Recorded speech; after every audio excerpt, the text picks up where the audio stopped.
to the Maynooth Centre for European and Eurasian Studies. My name is John O'Brennan, the director of the centre, and it's a pleasure to host this special event on Ukraine and on the relationship between Ukraine and Europe.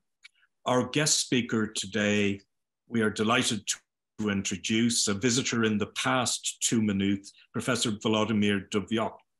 Volodymyr is a professor at the Mechnikov National University in Odessa. He is currently a visiting scholar, visiting professor at Tufts University in the United States.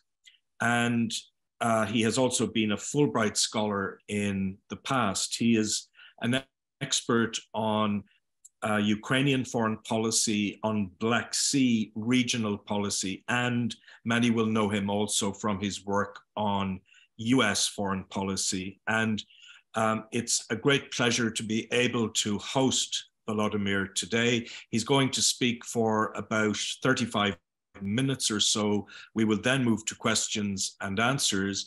If you want to ask a question, all you've got to do is put it into the Q&A section, and I will relay those questions then to Volodymyr in that second part of the event.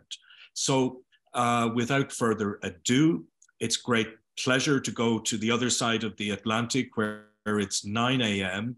on the East Coast. And Volodymyr, a pleasure to welcome you. All right, thank you, John. Thank you for inviting me to do this talk. It's a real pleasure for me, and be it virtually again at Maynooth. I remember a very nice and warm visit that I had a few years ago. And in general, let me say, I was always very fond of Ireland, but that's not, shouldn't come as a surprise. A lot of people like Ireland, so I'm one of those. You know, I always liked Irish history and Irish culture and everything. There is so much to like about Ireland. So I'm already thinking about the possibility for another visit when we have a chance. But for now, let's do it virtually indeed. And also let me say at the very beginning that I'm deeply grateful to Irish people for supporting Ukraine through this months of this Russia's massive war, and also hosting a lot of Ukrainian refugees. We obviously are aware of a big stream of Ukrainian refugees that come to Ireland, and from what I'm hearing, they've been treated really well and welcomed really warmly. And I think it's hardly surprising because there's so many actually parallels, if you might talk about it in the Q&A session, if you like, between Ukrainian and Irish history actually, and a predicament and a fate of both people, be it culture, be it, genocide, be it famine, be it, cultural discrimination, something like that. So, and of course, immigration. What brought me to this thought is immigration. Ireland, of course, has produced many waves of immigration into this country, including this little town where I'm right now at, in Boston. And Ukraine is the same way, actually. And now a lot of refugees, of course, for a reason of the war, driving them out. And so thank you to everyone who is, Irish in this room right now, virtual room, and who supports Ukraine in this difficult, hard times. The support is very much appreciated, be it sending financial assistance and weapons to Ukraine, or be it hosting Ukrainian families who need shelter at this difficult time. Any of this, any kind of assistance is very much appreciated.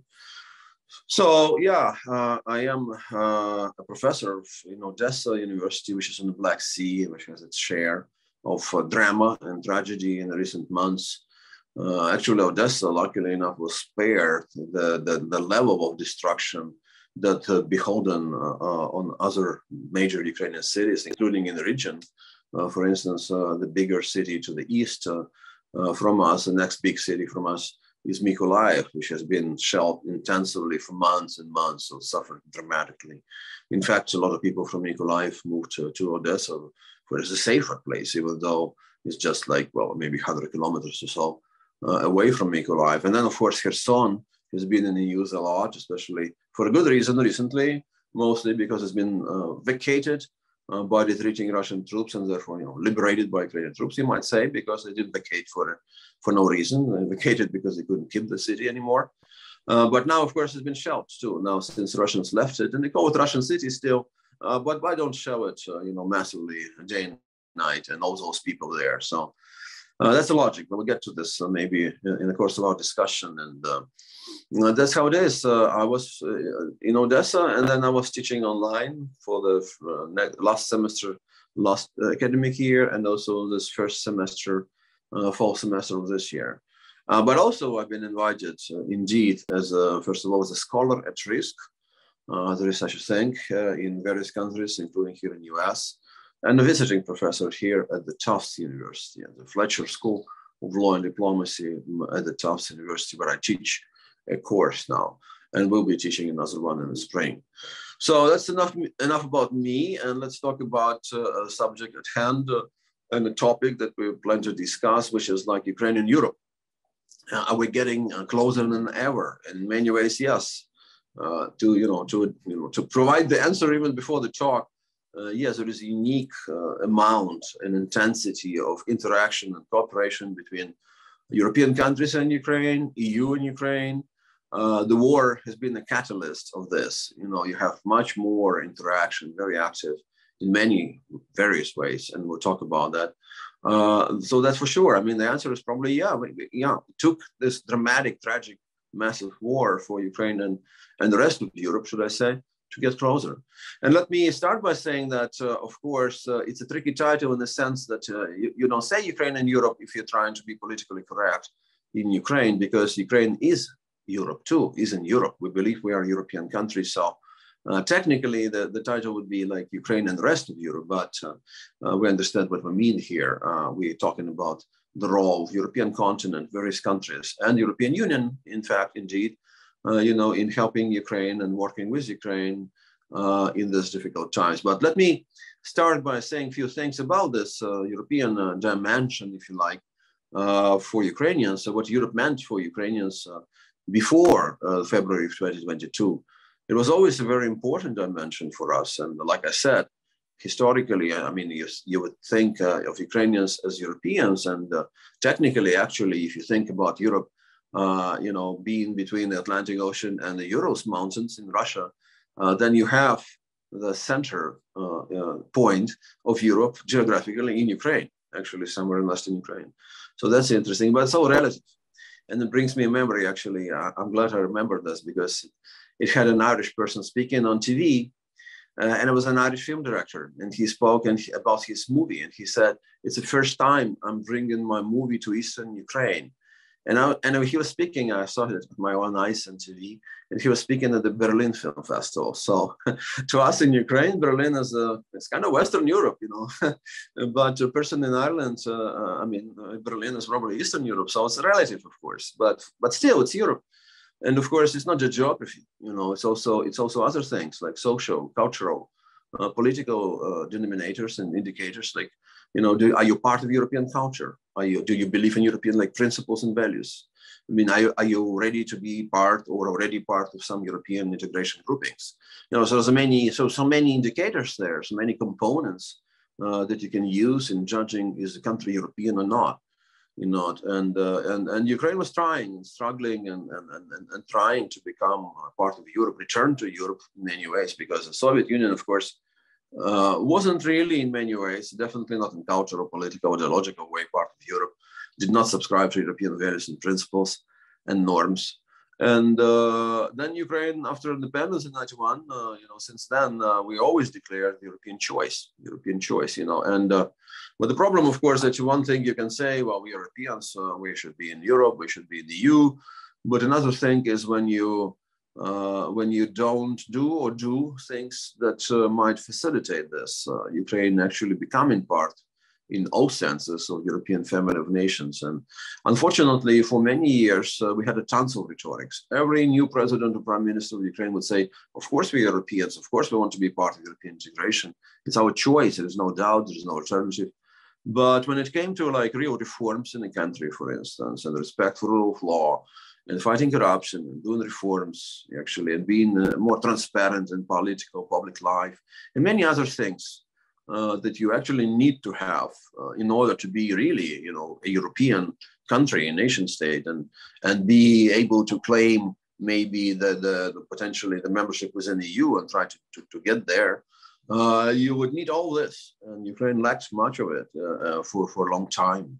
But the process of Europeanization was still going on. Many other things, many channels, many levers that were used in Europeanizing Ukraine. Some of it was objective, some of it was subjective, meaning that people were trying to do things within Ukraine to Europeanize it in many ways and get it closer. For instance, approximation of law. Ukraine has been doing this for years. We're getting closer to the law, typical of European Union with every year. There are many other contexts. And of course, Ukraine was a part of the Council of Europe and other things. And of course, we are part of the Parliamentary Assembly of Council of Europe. And there are many structures, European structures that we take part in. For instance, the Council of Local Regions there's many, non-government organizations, that we are part of, various parts of the Ukraine regions or country in general. For Ukrainians, also Europe was always, twofold priority, meaning that there were two main things, prisms through which Ukrainians saw Europe and why we should be within Europe. First would be norms for many of us, because I talked about it. The things that our European Union is based on, the things that are, considered to be very important, the very significant imperative foundations for European culture, European civilization, European life today. So the norms, and then another one is the quality of life, frankly, because of course Ukraine is kind of poor nation, and even now with this war, going to get even more poorer, And for people in Ukraine, Europe was always more affluent, more advanced, and some Ukrainians would go to Europe and see it for themselves, and they would say, okay, yeah, of course, I would like for my country to be part of this space because people live there better. So it's a combination of norms and actual things like quality of living, standard of living that Ukrainians were liking about, like, say, European Union, the rest of Europe. And Ukrainians actually were moving back and forth. I mean, we had a number of people, several millions, who would be often going to Europe, including Ireland, actually, even before 2022. Then there was actually a visa facilitation when we had a non-visa regime for a few years. So Ukrainians can basically move around Schengen zone when they want to. So that was important for a lot of Ukrainians to actually go and see Europe and come back home and consider European direction is very important.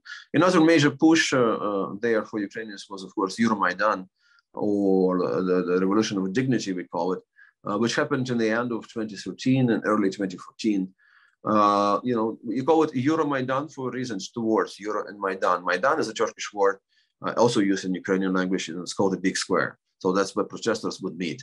And we actually had two also in the recent 20 years. There was one in 2003, 2004, and then almost exactly 10 years later, end of 2013 and 2014. And the first thing is Euro. And why is it Euro? Because first of all, President Yanukovych at that point of time of Ukraine, he was going to sign a association agreement with the European Union at the summit in Vilnius. But then at the last moment, he canceled, even though there was a lot of work put into it. And many Ukrainians were, really not happy about it. And a bunch of Ukrainian students went to that square to protest this decision not to sign an association agreement, and then the police squad, the heavily armed police squad, brutally dispersed them and kicked them and beaten them and so on. And that was shown on TV, and that was the beginning of this kind of a revolution. I mean, maybe there was no major overhaul of the system, political system. So, experts would differ. Was it a revolution? Might we call it a revolution or not? But it was a major political event in Ukraine. And then Yanukovych abandoned his position. He fled to Russia. And then Russia used this turmoil, this instability and chaos in Ukraine, which was there after this revolution or this political turmoil, and moved in. And they took over and occupied Crimean Peninsula in Ukraine in February and March of 2014. And also they started aggression in eastern parts of Ukraine in the region called Donbass.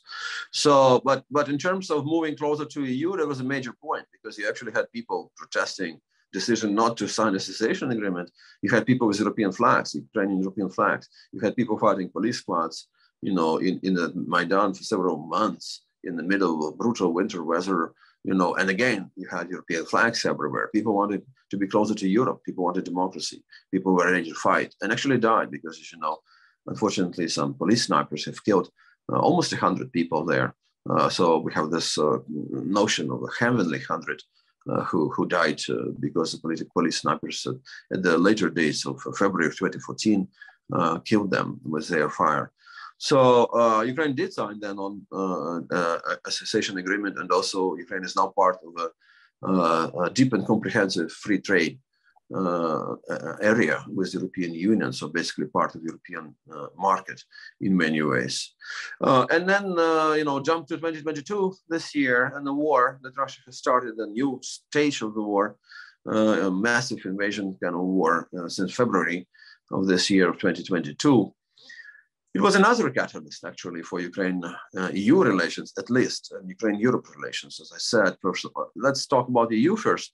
We got quickly enough the so-called candidacy status, and the catalyst was clearly the war. Ukrainians fighting heroically back and resisting Russian invasion, and being very resilient and proving that we can actually fight not just for our territory or sovereignty, but also for our way of life, which is democracy politically, versus belligerent, imperialistic, aggressive, authoritarian Russia. So this war is not just a war about two countries or two peoples. It's really a war between two systems, in many ways. And we've proven that we can fight and actually sacrifice Ukrainians, and that was really appreciated in Europe. And there was this idea that Ukraine should probably be given some kind of a benefit status in terms of EU. And that's how we got together with some other countries in the European Union, like Georgia, for instance. And we got the status of European Union candidate state, which doesn't really mean that Ukraine is going to be a member state anytime soon. It's too early to say. There's a long path ahead of us, maybe. Or Ukraine is trying to get maybe on a fast track, but it's, with the war raging still, it gets even more problematic, maybe in some ways, to speak about the prospects for this process. So we'll see. European Union has been providing us with a lot of support since then. And actually, it's an interesting moment in terms of assessment of the role of the European Union, because a lot of people around the world within the European Union, outside of it, including in Ukraine, were kind of critical of what European Union does, and more often even what it doesn't do in terms of its, formally existing common security, defense, foreign policy, but often non-existing, frankly, and European Union often wasn't able to get their act together. But this year they were able to do it, actually, in many ways, and that was interesting because a lot of it came as a surprise. So what kind of support are we getting in Ukraine? Tons of it. We're getting big financial assistance, obviously, which we need. We get this support for the economy, because the Ukrainian economy is being damaged and ruined every day with shelling and missiles flying and fighting and so on.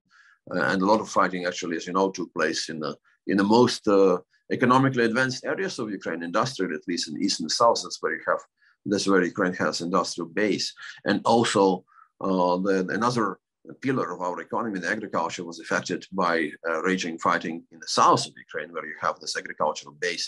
And also for many months, for those who are following this war, you're probably aware with us, the Ukrainian coast of the Black Sea, where my hometown Odessa was blockaded by Russian Navy, and the sea was mined and everything, so there was no trade.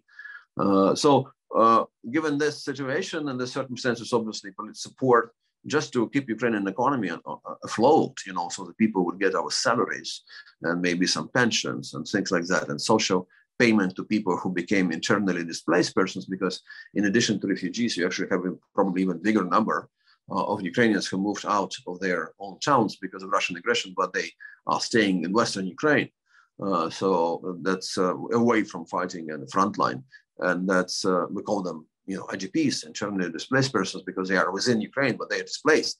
They're not at home anymore. So help with those, help with economy, help with now energy. A big, really, really huge, huge sector that needs European support is energy. It always needed it, and we're always cooperated with in the energy sector, the sphere of energy with European Union. But now even more so. Why so? Because again, if you follow the war in recent weeks, Russia has shifted the focus of what they're doing to Ukraine, trying to break us, to sending missiles against the energy infrastructure. And therefore, there is a lot of destruction with power stations, the grid, the infrastructure, towers, connecting, transmitting power throughout Ukraine. At least half of it is almost completely destroyed. And the country is suffering from power outages. In many big cities, you don't have power for days and days, sometimes in a row, which means you don't have water supply, which means you don't have heating, which means you don't have, fridge working, and so on. So it's a big issue. Sometimes you don't have your phone working.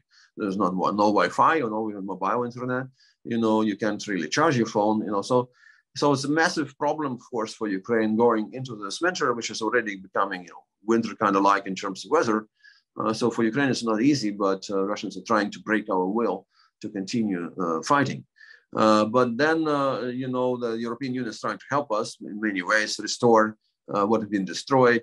A lot of countries are sending, in the EU itself, sending us generators, which you can use at least in some critical infrastructure points like hospitals, like schools, like maybe other things that are critical for people, because right now Ukrainian surgeons are doing these operations and surgeries, in conditions when you basically have candles, around the body of the patient being undergoing surgery or something like that. So it's not acceptable. So that's a lot of assistance there coming from EU in that particular respect. And then, of course, at some point of time, EU will be involved, we understand, of course, in helping Ukraine to restore and rebuild when the war is over. Maybe even now, some are starting, and there's new innovative idea. We'll see how it goes, how it works or not, that any particular country within Europe can actually take under patronage, some particular region within Ukraine, and be responsible for rebuilding some of those regions. So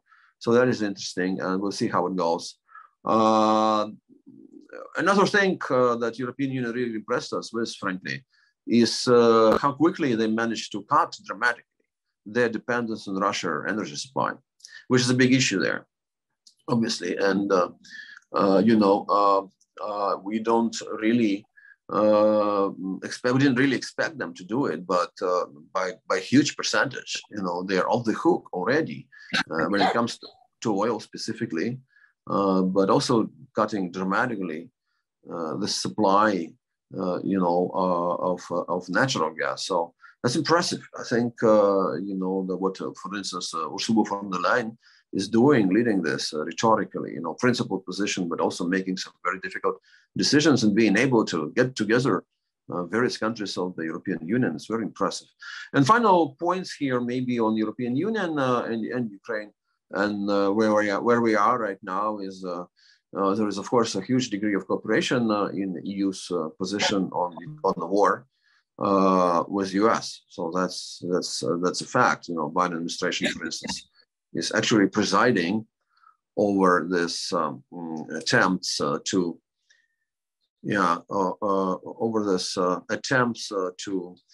get together the coalition of countries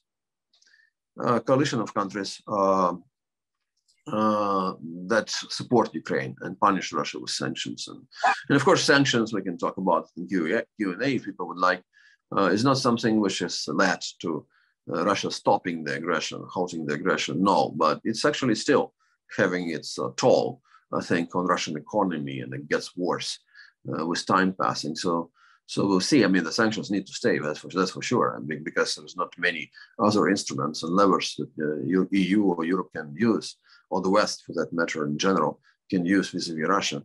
And then, of course, another assistance is hosting refugees. I've talked about that. Various countries have refugees. I have a lot of my friends and colleagues who are there, and women with children primarily, and so on. So we're really appreciative of that. But also one other thing the European Union has done, which is quite unprecedented, completely unprecedented, and that they also give money to Ukraine to buy weapons.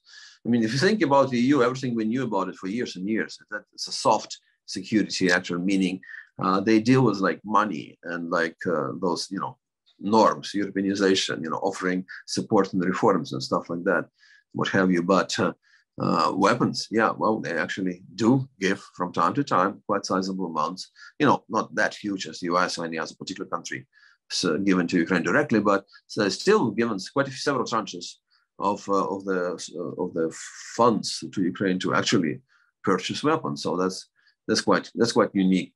In terms of prospects, for Ukraine and EU, I think we can actually continue hoping that Ukraine would be actively working with the European Union.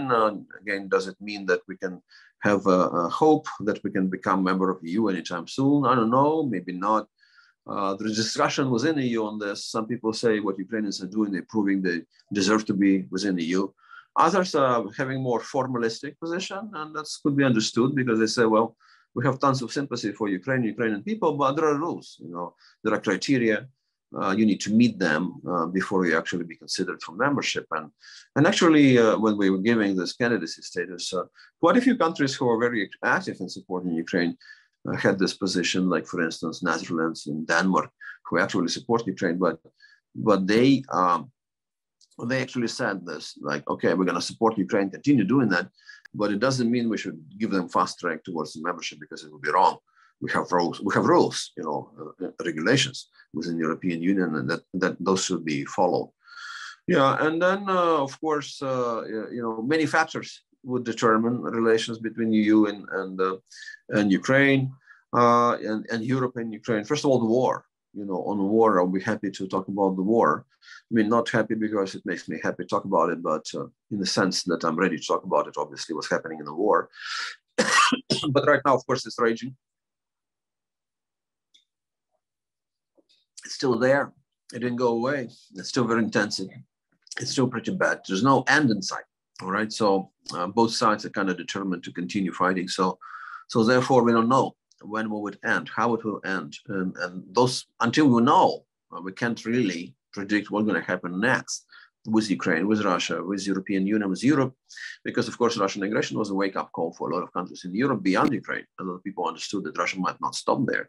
It's just a big, belligerent, aggressive country which doesn't believe in international order or rule of law or anything. So which is capable of some massive, war crimes and everything. So how can we exclude the possibility of them actually raging an attack against some other countries? And hence you have countries which which were neutral before, like Finland and Sweden, now joining NATO. So no surprise there. Everyone is very much unsettled about what Russia is doing. So we'll see how this war ends. We'll see what happens with the Ukrainian economy, what we will have left of it when the war is over. We'll see about political transformations in Ukraine. Right now, we're still a democratic country, but you know what? It's going to be a year of the war soon, and that means a year of martial law. And it means that a lot of normal democratic procedures and processes are halted because you have a martial law. You have this situation in the country with the war, and the president who has prerogatives and powers unprecedented, for Ukraine. And again, it's expected. He's a wartime leader. He needs to preside over this war effort, and that's why he has his powers. But the longer war rages, the more he stays with his powers. That might be problematic in the longer run for Ukrainian democracy, and having transparency and pluralism, political pluralism in the country, and so on. So we'll see. I mean, what happens. And finally, this monologue before we go to Q&A discussion. I should say that, of course, again, like I mentioned before, the relations with Europe that we have, they're not limited to just the relations with the European Union. Of course, it's relations with a number of countries directly. And Ukraine is now really appreciated more by a lot of countries. Ukraine has a lot of goodwill towards Ukraine. It doesn't mean that the populace, the people in various European countries are willing to support Ukraine indefinitely with massive support, be it weapons or financial assistance or both. It doesn't necessarily mean that everyone is ready to host millions of Ukrainian refugees indefinitely again in their own countries. And sometimes we're aware of that. There is inflation, there is a hike in price of fuel, there is an increase in price of accommodation in many places. If you look for housing or apartment in various European countries, the price is higher. One of the reasons you have tons of Ukrainians looking for this rooms and apartments as well. So we're aware that there are some points there that might lead to some frictions. Eventually, maybe more of that with time passing. But at the same time, for what we saw right now in the recent months, with a tons of very goodwill. And what I'm hearing from my friends and colleagues who happen to be in Europe throughout these times, including some in Ireland, they are so grateful, enormously grateful to people who are hosting them, who are helping them, and trying to find whatever solutions are appropriate and needed to accommodate them. So I started on this point, thanking Europeans and Irish people for helping Ukraine, and I'll end my presentation on this point. And I'm happy now to take questions. Thank you. Well, thanks very, very much indeed, Volodymyr, for that very expansive account of what has happened in Ukraine and about Europe's relationship with the country. I just want to take you back to your comment on the Euromaidan. Before I do, just to remind everybody that you can use the Q&A function to put questions to Volodymyr, and I will relay them to him. We have some coming in already. I just have a couple of questions. One is about the Euromaidan. And what struck me at the time was, amongst other things, just the number of EU flags that were to be seen on the Maidan accompanying the Ukrainian flag. And for all of that, there is a sense that the European Union perhaps didn't support Ukraine enough after 2014. And if it had supported Ukraine more robustly, it may have deterred Putin from doing what he did on the 24th of February. After all, Angela Merkel signed the Nord Stream 2 agreement after the incursion into Crimea by the Russian forces. So I just want to take you back to that period of 8 years or so before 24th of February. And that sense Europe could or should have done more. Right. Okay. Yeah, I agree with you absolutely, John. I mean, yes, we think that European Union could have and should have done more, indeed, in those years to assist Ukraine in many ways. But, well, there are many reasons why it didn't. Well, first of all, they thought that maybe they're doing enough. Some people said, okay, we have this Eastern Partnership mechanism. That's probably enough. We could give them Ukrainians, grants and projects if they apply for those. We can assist them financially in building certain, realizing, carrying out certain projects within their economy.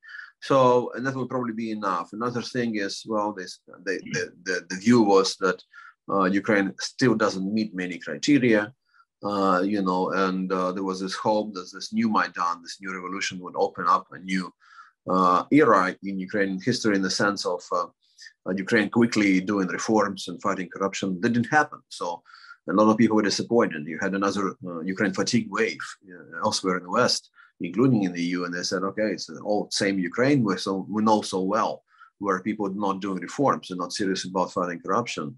There is so much, shady and seedy deals, in economy and so on, and we cannot, really change it, and we don't want to involve with them because of that. And also a Russian factor in the sense that we don't want to provoke Russia.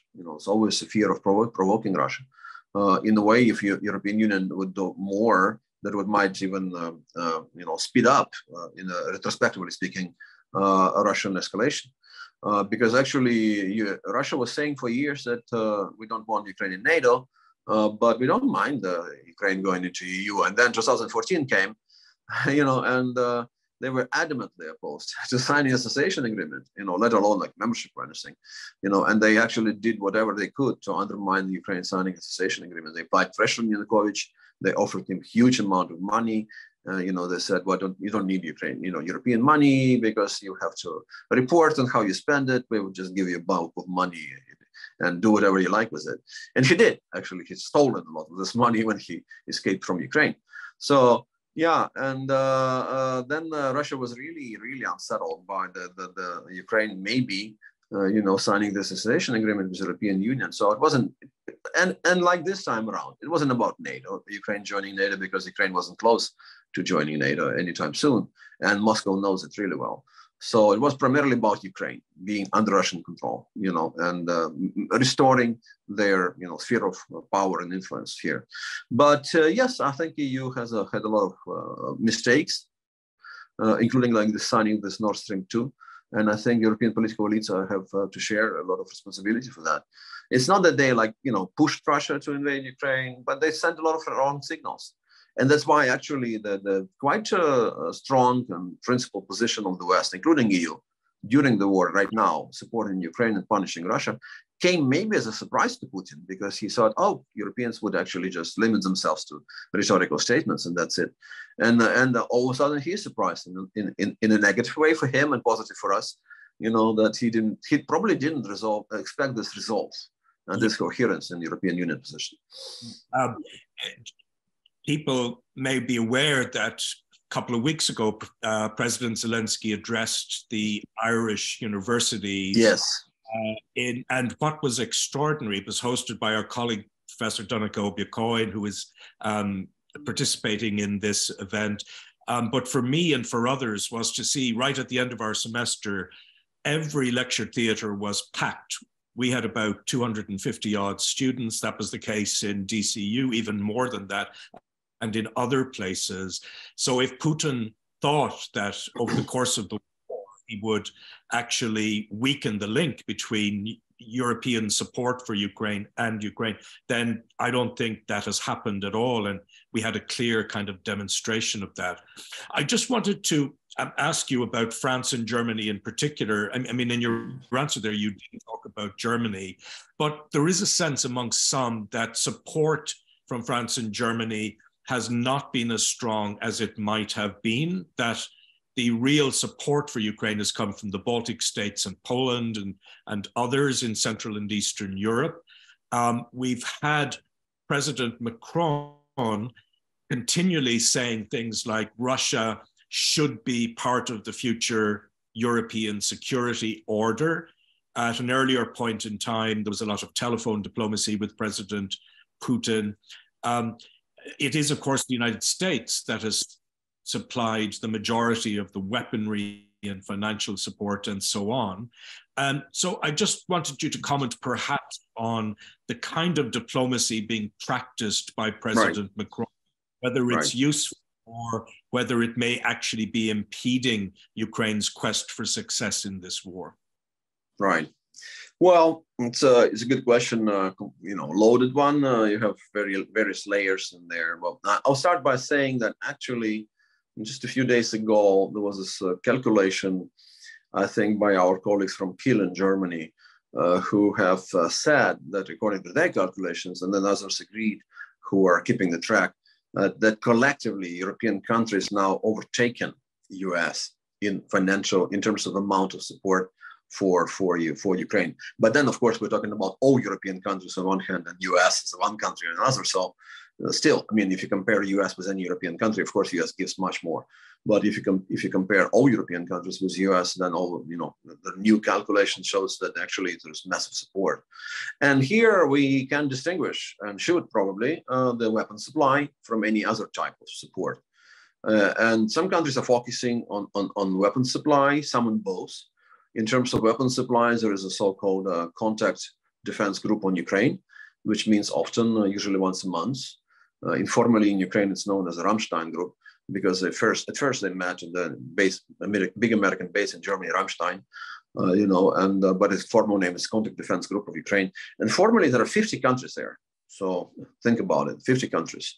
It doesn't mean that all those countries provide massive weapon supply to Ukraine, no, but they all do something to help Ukraine, in the sector of defense and security. So that's a big deal. And now we get to this position of these two big countries. I mean, a lot of people in Ukraine are disappointed with Germany. Yes, for a good reason. I think they can give more support to us and maybe more weapon supplies, things like that. What people are primarily disappointed about also is that often the Chancellor Scholz would make a promise and would just then, wouldn't just follow on it later on.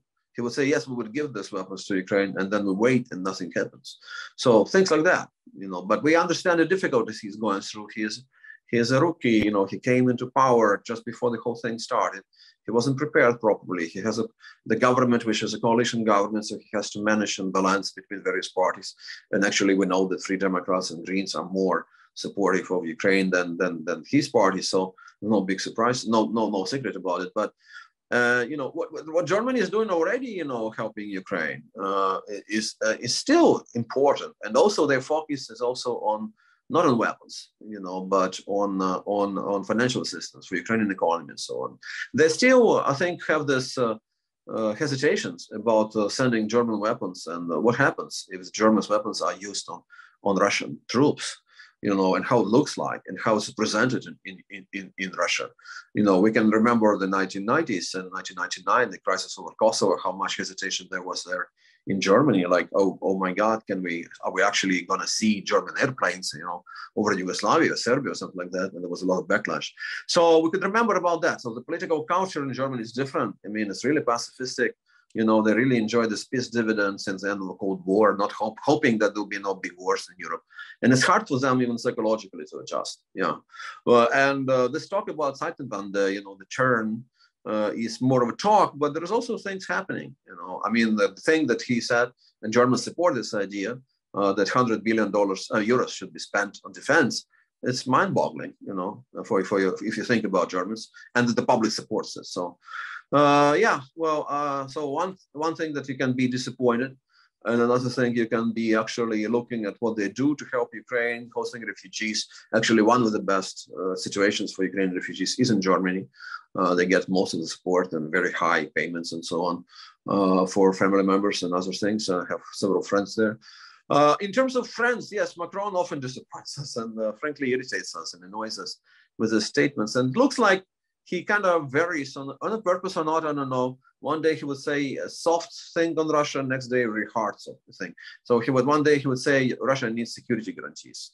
And what does it even mean? From who? So does he actually acknowledge that Europe was trying to attack on NATO, or Ukraine was planning to attack Russia, or something like that? So why security guarantees? Why not the other way around? They are the threat. So everyone else in the region, including Ukraine, but not just Ukraine, needs security guarantees. Why not focus on that? And the next day he would say, yes, he thinks that Russia should be investigated for massive war crimes, for instance. And it's always like this, up and down moment. And it's really interesting. Is he probably doing it on the purpose? Like, on one hand, he's sending the signals, okay, Europe should be independent. That's inherent in French position for decades, really. We shouldn't be depending on Washington entirely. We should have our own hats on our shoulders. We should have a separate track of relations with Russia. Russia is a big country out there. It's going to be there. A lot of people in Europe, want to return to business as usual, even after this terrible war. But it probably wouldn't be able to, because I think it's such a major shock, this war to a lot of Europeans, frankly. There's so much outrage. I would say that among the main factors that drive support for Ukraine, this outrage, just human reaction to what they see on TV, what Russian army is doing in Ukraine. And people are genuinely outraged. They think, oh my God, you shouldn't do it to another country and other people. And hence you have some countries which were traditionally really soft on Russia and now helping Ukraine. Look in the Southern Europe. I mean, you asked about France and Germany, but I can add about the Southern Europe. You have Greece, for instance, which is now a major hub for European, in addition to Baltics and Poland, a major hub for American delivery of weapons to Ukraine, for instance. You have there in Adrianopolis, I think, it's the name of port. You have like a little base really for US and working actively with US. The public opinion polls show a lot of support for Ukraine. They send weapons to Ukraine. In Italy, everyone was afraid that the new prime minister, Giorgia Meloni, would just take more pro-Russia stance. On the contrary, there's the scale of weapons supply to Ukraine intensified. Increased. In Spain, you have sociological polls where people say, yes, we should support Ukraine more and more, and sending, just recently, a few days ago, they sent some help to Ukraine. So I think people around Europe really waking up and being outraged and saying, we should support Ukraine. We really do. And when going back to France and Germany, of course, they have this ambition maybe, but definitely in the case of Macron, to be a leader in this process. But when it comes to actually following up, yeah, well, it's lacking. It's often lacking. It's disappointing. Thanks so much, Volodymyr. I'm going to go now to questions, and the first one is from my colleague, Dr. John Paul Newman. John Paul is on screen. John Paul. Hi, Professor Dubovyk. Thank you so much for talking to us today, and thank you for taking the time. It's great to have you in the conversation. And it's another great event for the Maynooth University Social Science Institute and the Center for European and Eurasian Studies, which have been very vocal and very active in promoting knowledge and understanding of the conflict in Ukraine. I have a question related to Putin's most recent public statement that he made in a press conference, I think yesterday evening, when he talked about what he calls the special military operation. I don't think anyone else, not even in his own government, calls it that any longer. But he talked about this conflict as potentially being a long-term process. And Professor Dubovyk, I wonder if you have any inkling, any speculation about what Putin intended to mean by this, and what that might mean also for Ukraine. So, thank you. Right. Thank you. Great question. Thank you. Well, I think this recent, statement or interview by him kind of fits in the line on the series of his presentations in recent months. It's a kind of a combination of both, attempts to show confidence and even, do some threats with invitation for maybe negotiations and exploring how we can sign a peace deal or something like that. Because first of all, he says everything's fine. There's no problem with our military operation. They all say that ever since February, even though it's obvious for everyone who's looking that nothing is fine, and they clearly have met their initial goals. And then later on, there have been many, many setbacks for them militarily. And basically, they're in defensive position right now, defensive posture in Ukraine, and they couldn't even think about taking any more land. They put a lot of troops on the city of Bakhmut in Donbass, but they couldn't take even that one city for a long time. So nothing is fine, but he says everything is fine. The mobilization went really well. We got like 300,000 people. There's no way to check what's the real number there. And half of them maybe is already in Ukraine. We don't need any more.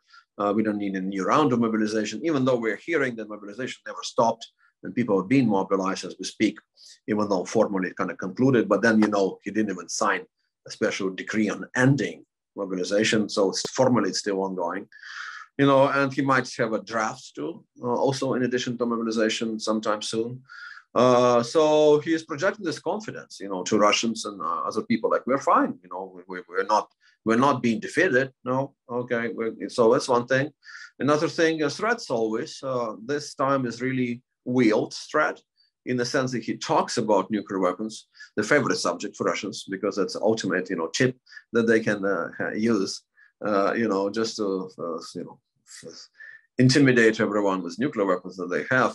He says, of course, we're not crazy. We're not planning to use nuclear weapons, but, and that's can be read as him acknowledging that they're not planning, but also him reminding us that he has, this capacity to use them. Yeah, and finally, he says, well, of course, we would like to, to end this war. We're ready always, but Ukrainians are not ready. But we know, of course, that who is waging the war and who started it. And it's really easy for them to stop it, just stop shelling Ukraine, stop fighting in Ukraine, or better, even withdraw the troops. He's not ready to do it, of course. I mean, he's cornered, he doesn't have much of off-ramps. So that's how we should see it. And he is definitely not a guy who likes to lose. So even when cornered, I think he'll be dangerous. So in that particular respect, I think a lot of people in the West are correct in assuming that it is exactly when you have the most cornered, when you have the against the wall, that's the most dangerous moment, because who knows? These people really are, off the rails in many ways. He might have lost some of the sense of rationality that he was famous for years. And he might actually do stupid things like WMD, like weapons of mass destruction, like maybe chemical, biological, or even weapon, or even nuclear, and that would be a dangerous threshold, for Ukraine, for instance. I mean, if he uses this WMDs, it wouldn't stop the war. I mean, Ukraine would still fight, but it wouldn't even help them like to win the war or something.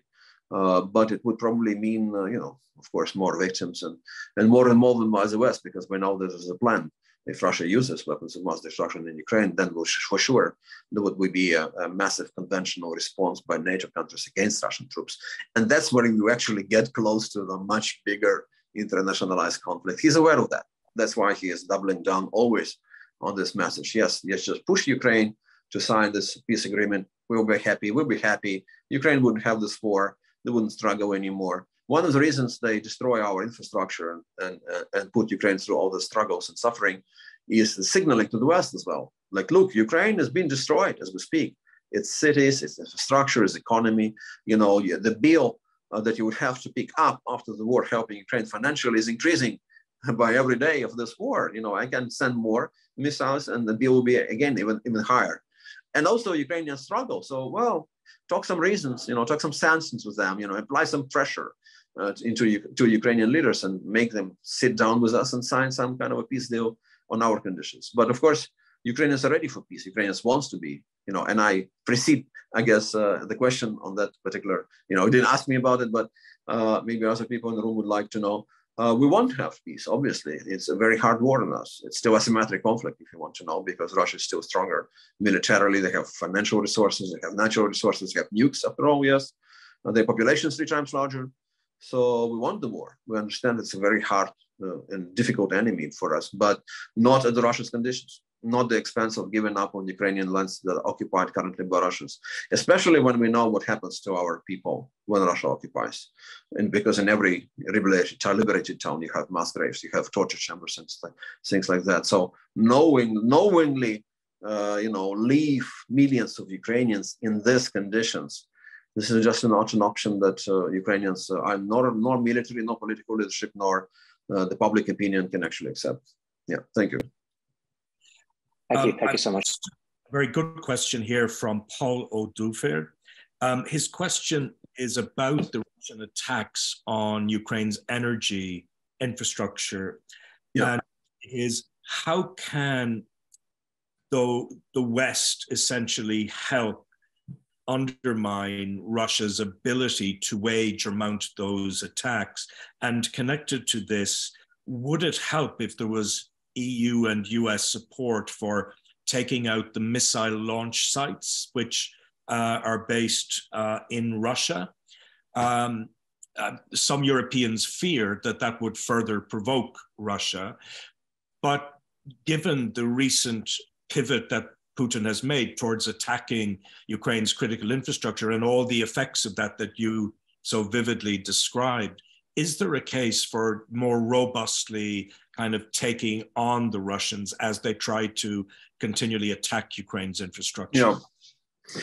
Well, I think we all in Ukraine would like to have more capacity to actually, yes, indeed, strike those bases and silos and everything, or air bases where the strategic bombers take off from to attack Ukraine.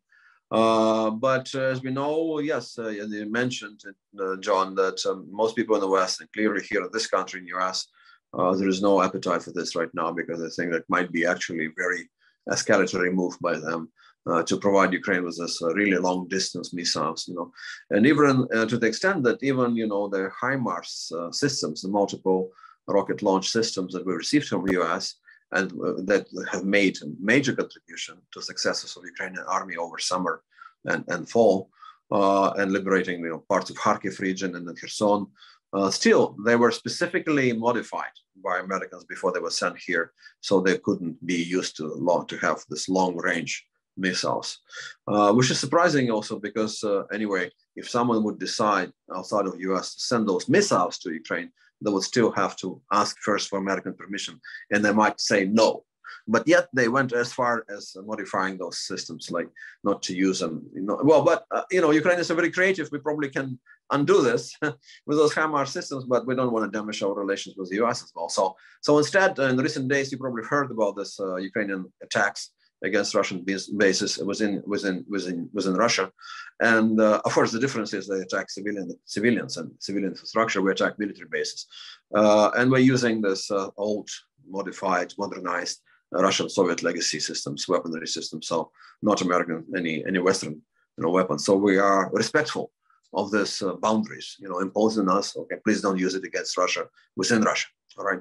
So what else they can do? They can help us with anti-air, defense systems.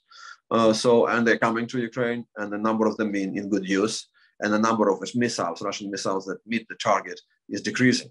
The percentage of missiles being shot down in drones, Russian drones that they use to attack Ukraine is huge. It's actually, it's often like 70 missiles and 60 of them are down, for instance. So, but still, it means that 10 make it through.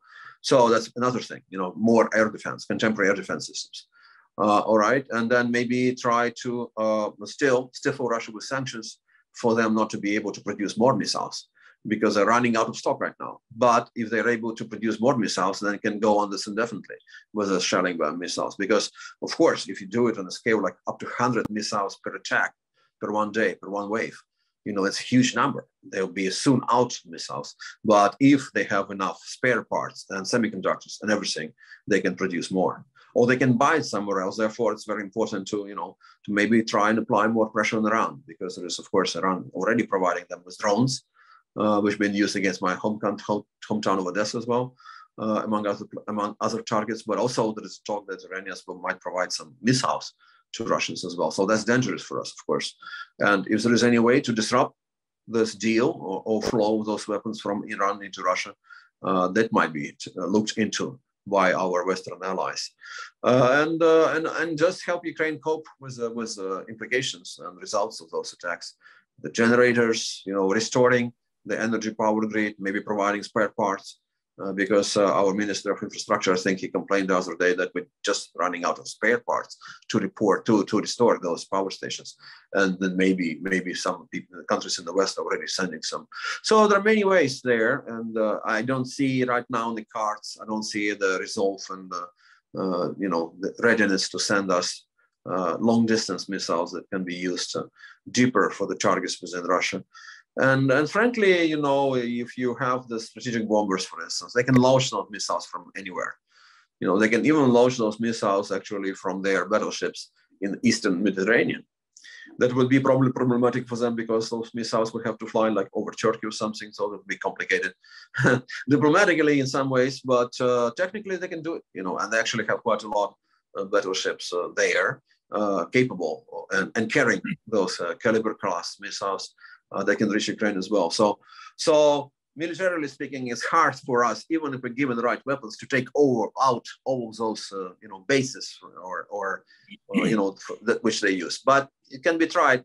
We're not given them, and we understand this escalation logic. But at the same time, does the West always get escalation right? Because, for instance, over summer, Biden administration decided not to give Ukraine any of those weapons. No tanks, no military jets.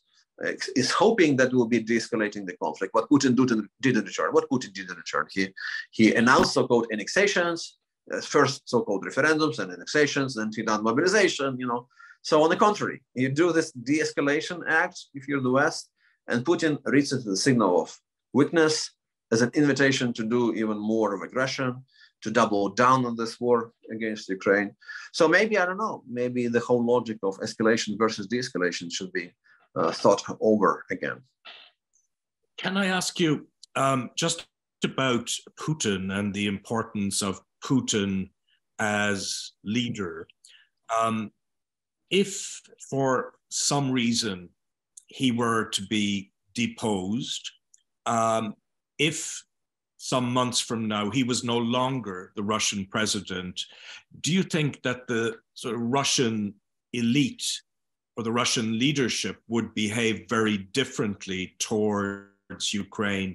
Or is there a sort of widely shared view of Ukraine that's the one that Putin has put forward in his speeches over the course of the last 300 days and beyond? I mean, are we talking about a Putin problem or a Russian problem? Well, it's kind of both. I mean, first of all, of course, it's a Russia problem. Because you have tons of support for Putin's war, because you actually have a lot of Russians who are willingly going to the front line to kill Ukrainians. And if you look at what they do, these war crimes, it's not just because Putin told them to rape, Ukrainian women or kill Ukrainian kids. They willingly do it. That's a problem. So there's something with this collective Russian psyche and Russian soul, this mysterious Russian soul that everyone in the West was always like so mesmerized with for years, like Dostoevsky and others, and really in love with it. But this Russian soul is also apparently includes in itself the willingness and readiness to kill people in the most cruel ways and torture and so on.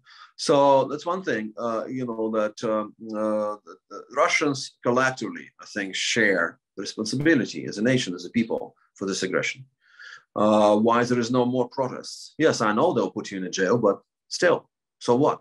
Ukrainians had these two major revolutions, two Maidans. A lot of them were beaten, they were killed, they were put to jail as well. They still did it, and in Russia, they don't do it. They say it protest the war, and instead they just move to the West. But some still go and fight. So I think there is a major problem with Russia itself, with this ideology, with its mindset. Was it artificially created? Were the people brainwashed? That's another thing. Yes, it was, and they were, and that needs to be understood, that it's not just people who were born to be bad people. That's a result of deliberate policies for years and years and decades of Putin's rule as well. So that's one thing. And here we come to Putin. If you don't have a person like Putin in charge of Russia, maybe there wouldn't be February 24th invasion. He was really one taking this decision.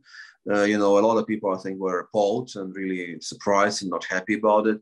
Even some people around him, I don't know about this most conservative people in his surrounding inner circle. Maybe they were on board, but it's clear that a lot of people, even in political leadership, were not happy and understanding that's probably going to be problematic in the long run for Russia in many ways, and going to have bad negative implications for Russia in the long run. But he made it. So yes, I think he has the primary responsibility. And I think if he's out of the picture, that would be a good moment for Ukraine, even though someone else might come to power who might share the ideology.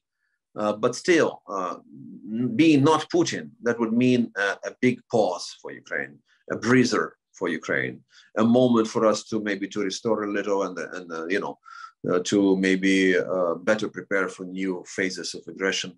Because in Ukraine, we're not naive. I went to a talk here some time ago, and someone said it's a last battle, it's a final Armageddon, last battle between Ukraine and Russia, and I don't believe that. I think there'll be more battles and there'll be more aggressions. They're just not okay with having independent, viable, sovereign, let alone democratic and prosperous Ukrainian nation next door. So therefore, there'll be more aggressive acts, and we need this breather. And if Putin is out of the picture, we will get this breather. And just him leaving would create a lot of turmoil domestically within Russia. There'll be power struggles, there'll be fighting. So that'll be really a problem for them to go on with this war. So therefore, I don't really buy this argument that some people in the West put forward, like, oh, what if the guy who comes next after Putin is even worse than Putin? No, first of all, it's hard to think of someone who is worse than Putin. But second of all, the very disruption in the Russian political system that Putin has created in the last 20 plus years would mean, if he's out of the picture, that would be really a problem, which is like, for Russia, which is already weakened economically and militarily by its war in Ukraine, it would also be additionally weakened by all this chaos and this, and instability in Russia if Putin is out of the picture. Thank you. Thanks. I have just a question here from Professor Donica Obyakoin. Welcome, Donica. He points to the comments that you made right at the beginning, Volodymyr, about Ireland and Ukraine, and just wonders whether you might expand on what you said about commonalities, sure, historical experience, and so on. Right. Well, thank you, Donica, for your question. It's interesting. A lot of scholars are aware of that, who are paying attention and working and writing articles and books on this. So that it's not news to them. But a lot of people, like rank and file people, people in the streets, both in Ireland and Ukraine, they might not be aware. But indeed, in our history, we do have, not just in history, but in our culture and everything, we have a lot of common traits, common features, yes, common traits rather. And first of all, having someone next door who is a major problem and a threat, at the extent of being a threat that puts you on an edge of destroying you, of genocide, of actually doing away with you as a nation. That's one thing. And you have, of course, Britain historically, and we have Russia. And that's one thing. Another thing, the cultural thing. Of course, I mean, when the Irish people, for instance, were forbidden from dancing publicly, even their traditional dances, for some time. In Ukraine, the same thing. It was always a discrimination, and also a lot of forbidding and this and that. Like in the second half of 19th century, for instance, Ukrainians were, just forbidden to use their language. No books in the libraries on Ukrainian. Nothing like that. If you have a summer school, Sunday school for Ukrainians to teach them how to learn to speak and write, no, you can do it. Even again, for publicly performing a song in Ukrainian, traditional song, you can go to jail, So that's one thing. And also the use or deliberate or not deliberate, doesn't even matter in this respect, but the use of famine, what Ireland went through.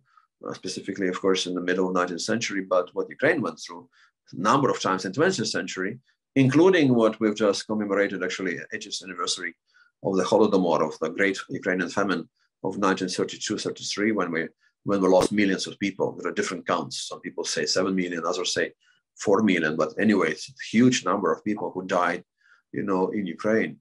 And, just having this significant other who is really hell-bent sometimes on destroying you. And luckily, in the case of Ireland, Britain has changed somehow over time, historically. They got away from this traditional imperialistic colonial behavior and so on.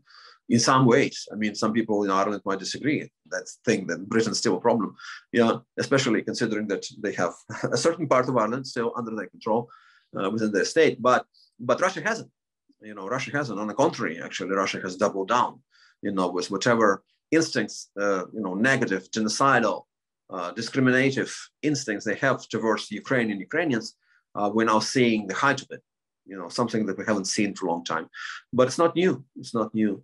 In terms of language, I mean, Irish really, really struggling with maintaining their cultural, heritage for a good reason. But of course, as I'm aware, not too many Irish people are using Gaelic as their, language of communication in a daily life and so on.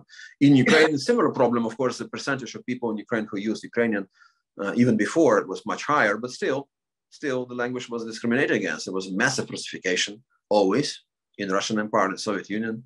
There's no doubt I'm a victim of it as well. I mean, I'm Ukrainian, but I live in the city of Odessa.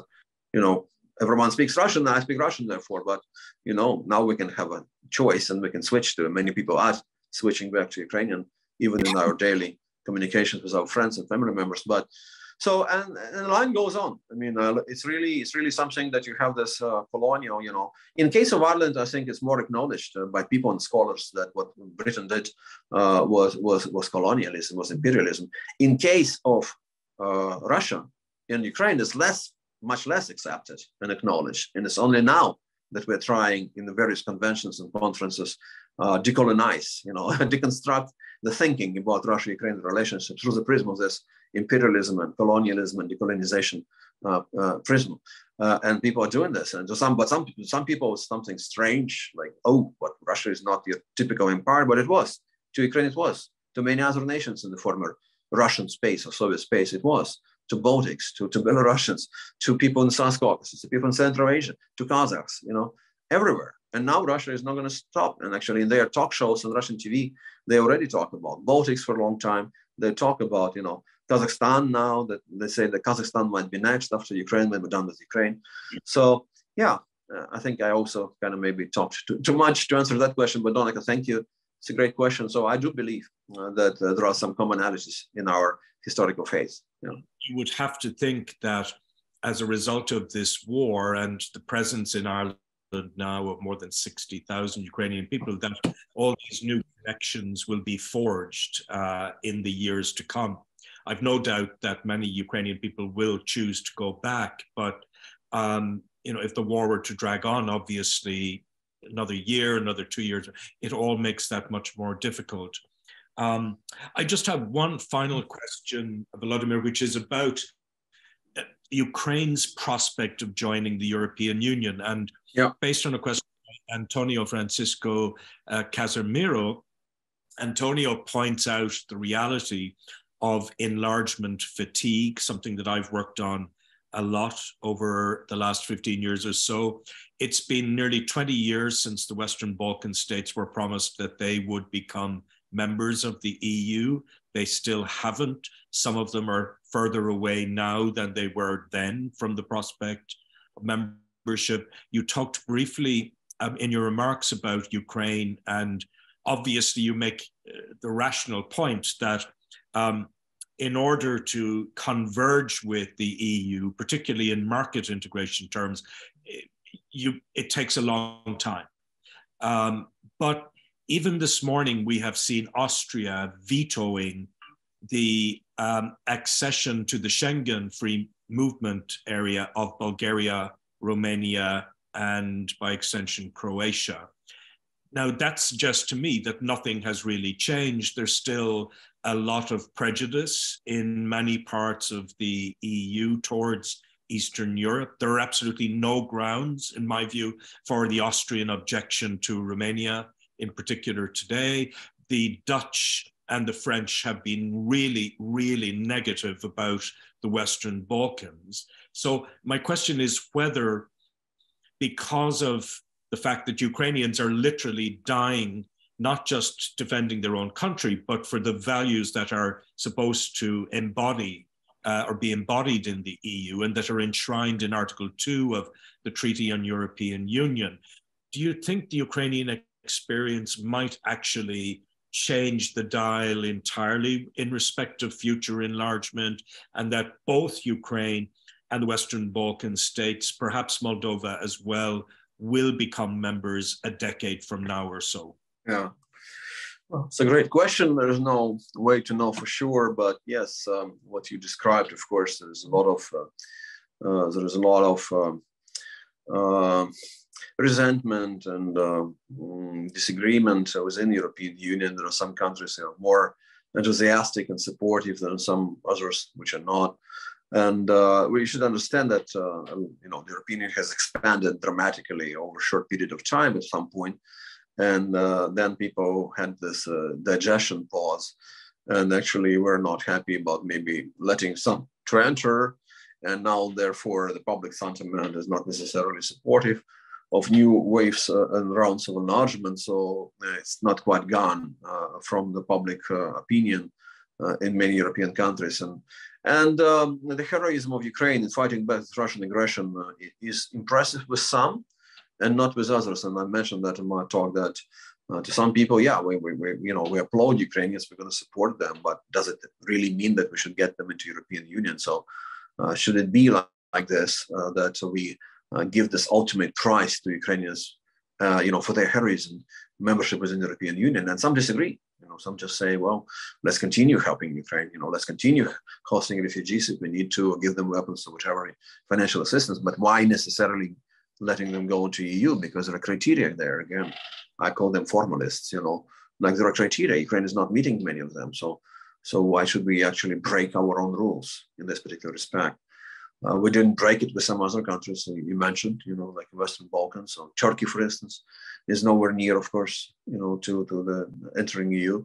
And even though they actually met a lot of criteria at some point of time, but that's how it is. I'm not necessarily optimistic. I think there is a chance, but I think that our heroism should really be followed through by the act of getting our act together domestically.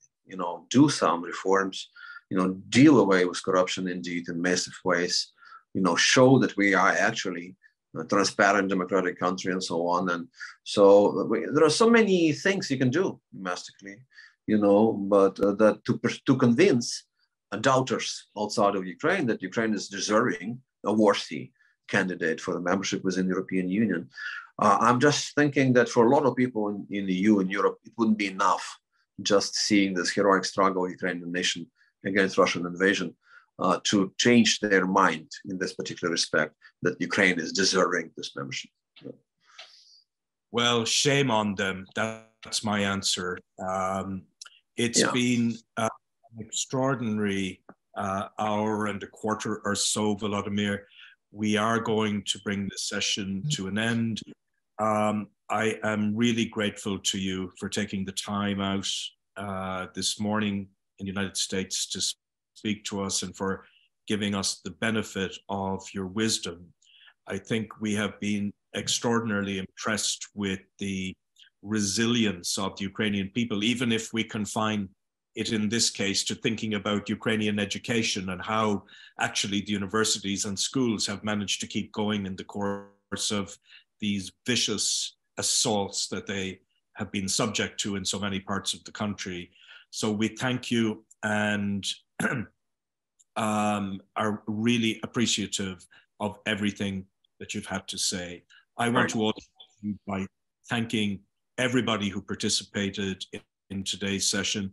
I'm sorry there were one or two questions we didn't get to, but they were actually covered in the course of the answers, the very expansive answers that Volodymyr provided. Thanks again to our colleagues at the Maynooth University Social Sciences Institute, and we look forward to seeing everybody again when we have a big program of events in the new year. But for now, may I just say thank you again to our guest speaker, and good afternoon and good morning. And thank you so much, John, for having me and for being, giving me this opportunity to address this audience at Maynooth. I really value this opportunity. Thank you. And we look forward to seeing you back in the university in the near future. Great. That would be great. Yeah. Thanks so much. Bye-bye.